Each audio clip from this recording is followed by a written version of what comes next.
But back in high school and college, I used to really hate the way my face used to look. I don't know if any of you guys do this, but I would just get my phone, open my front camera, and begin to randomly point out imperfections. I would just go, oh damn bro, my eyes are really dark, oh I got receding chin, oh I got this big nose, it's ruining my side profile. And because this weird self-fulfilling prophecy where because you believed you're not good looking, you're now almost actively on the lookout for evidence to affirm that.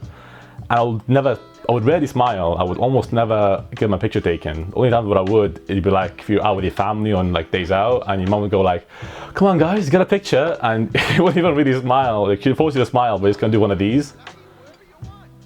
You know, you kind of just like awkwardly show your teeth. It looks terrible. So you never want to smile again, even though it's not your actual smile. It's just your perception of trying to put on, pretending to smile. Like whenever I go to my mom's house and she has all these family portraits, every single one, like yeah, fake smile 1, fake smile 2, fake smile 3. But over the years, I was able to make a lot of progress in terms of my self-image of my own face. And I'm not a doctor, I'm not a psychologist, I'm just a plain, regular gym bro who went from point A to point B, and hopefully might help you achieve the same results. And the first thing you gotta realize is this perception a lot of the time comes from some negative feedback loop. So you're a kid, you get bullied for 1 or 2 specific features of your face, and now you began to obsess over it. Like for me, I was always ridiculed since year 7 for my nose, because it comes out, it's quite a USP, it stands out. So there's always like just an easy target for people to make fun of. And I remember, dude, like I was there in college, like trying to find rhinoplasty surgeries, planning trips to Turkey, like fuck, it's gonna fix it.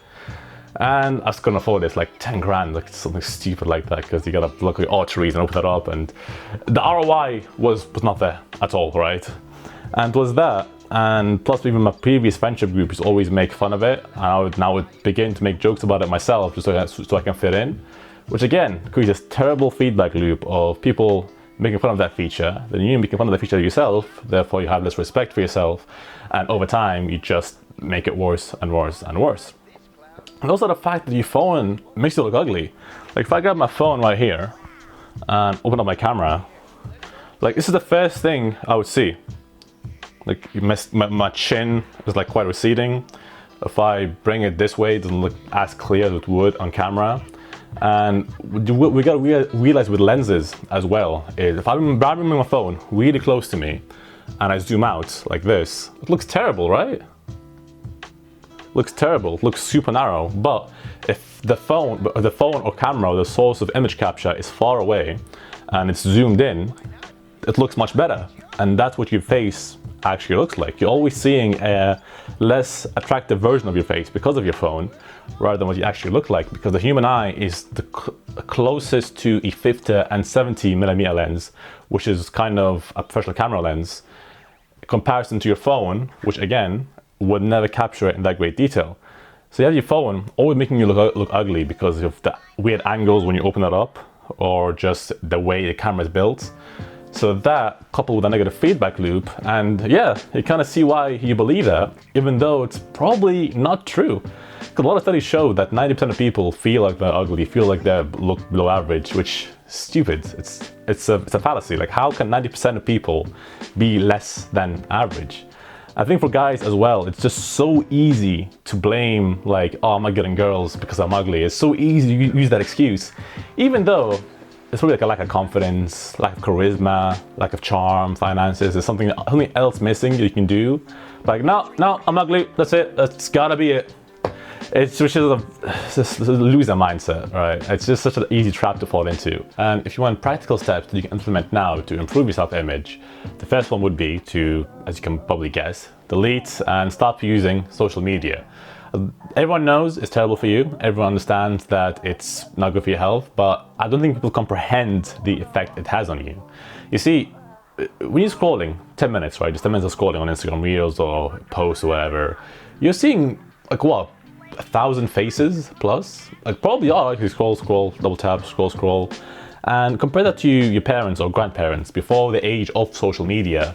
A lot of the time, they would wake up, go to work, might have breakfast, lunch, meet some friends, go to a shop, get some groceries, come back home.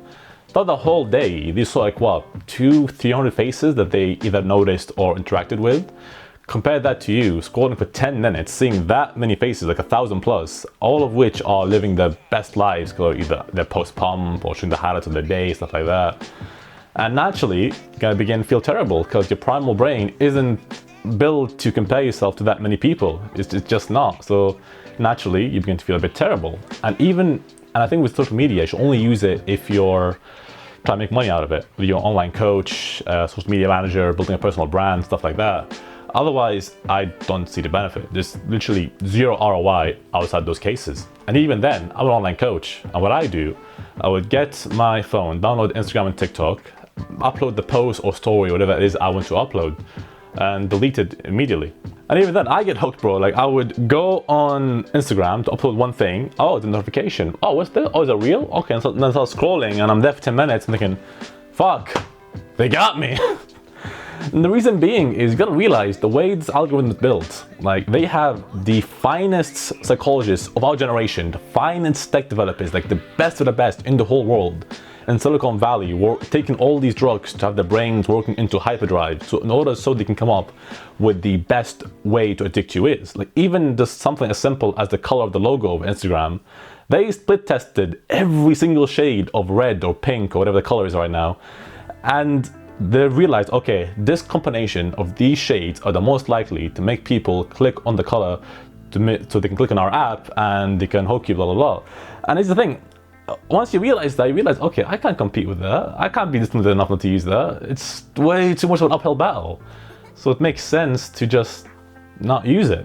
It'll save yourself so much discipline and willpower, because those two things are like a stat that runs out the more you use it per day. And it just makes your life, a quality of life, significantly better overall. And the most common excuse I hear to people not wanting to delete social media is, oh, I message people there, I have this friend, I message them on there. And look, you can use it if you want, but just realize if you don't have this person's phone number, you're probably not that close anyway. And if you just message him, oh bro, look, can I message you on this WhatsApp instead? I want to take a break from Instagram. And you say no, well, you probably aren't that good friends anyway. So it's like, what's there to lose? So that's your call. If you want to keep it, then I don't know, enjoy your body dysmorphia, I guess. Other practical steps that might help are affirmation, meditation, as well as visualizations. What those three do, a sort of a meditation.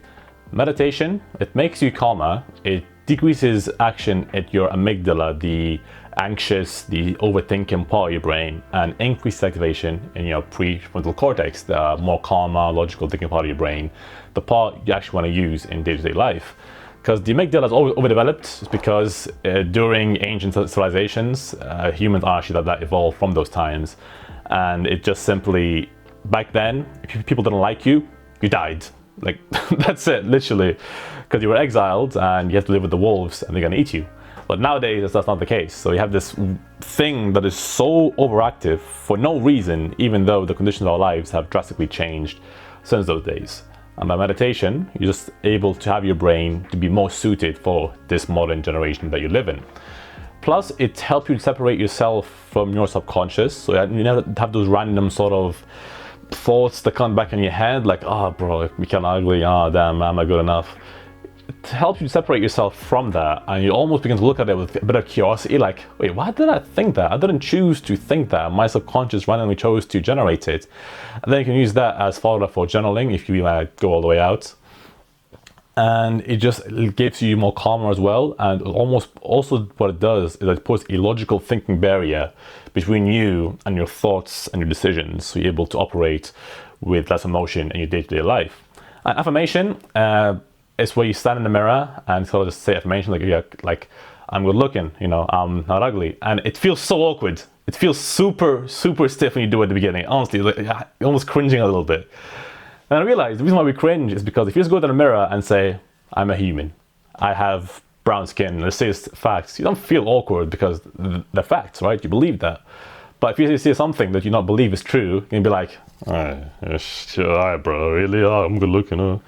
You kind of, because you realize, okay, you just feel so uncomfortable addressing yourself in that manner because you don't identify yourself as someone who is good looking. But what you do, if you do it over and over again, do those affirmations every single morning, it's like 2 minutes, nothing too crazy. You'll find is that self-image does change. You begin to feel more comfortable with that thought, and what happens is your day-to-day life, your brain, your subconscious, will begin to look for evidence to prove that thought to be real. Same way how you mentioned that in the beginning of the video, how because I believed I was ugly, I would get my phone camera and look for reasons to affirm that. Here, you switch the belief that you are good looking, so naturally in your day-to-day life, you're looking for reasons to affirm that and prove to yourself that it's true on a subconscious level. So you have your brain working with you rather than against you. And last one is just take care of yourself. Just get a better haircut, get a skincare routine, go to the gym. I'm watching this channel, which is fitness focused, so I assume you go to the gym. But doing those things, and as you're doing them, and just remind yourself, okay, I'm a good looking guy, I'm taking care of myself, taking care of my skin, I'm keeping my hair fresh, okay?